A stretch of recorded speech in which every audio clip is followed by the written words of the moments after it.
Streaming platforms are everywhere. Netflix, Disney+, Prime Video, Azam Max, Showmax. But try recording your screen and boom, blackout. Why? Is it a glitch, a conspiracy, or just tech doing its job? Conspiracy, bro!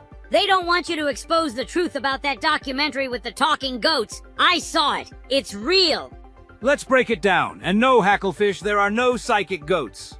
It's called DRM, Digital Rights Management. It's like a digital bouncer. You can watch, but you can't record.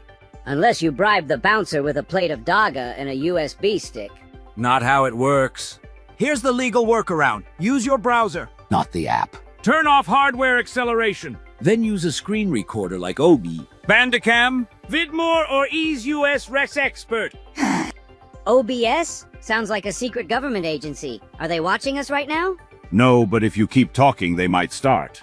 Out here, we hustle smart. Whether you're teaching online, reviewing content, or just documenting your screen, this method works. Just stay legal.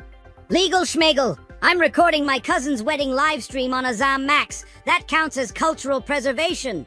Only if your cousin signed a release form. This is for educational use only. Don't pirate. Don't repost full episodes. Respect the creators. Fine.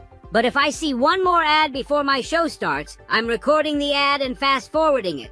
Like, share, and subscribe if you learned something. Drop your questions below. We answer everything. Peace from Wanza. And remember, if your screen goes black, it's not a glitch. It's the system. Stay woke, stay legal, and feed your fish.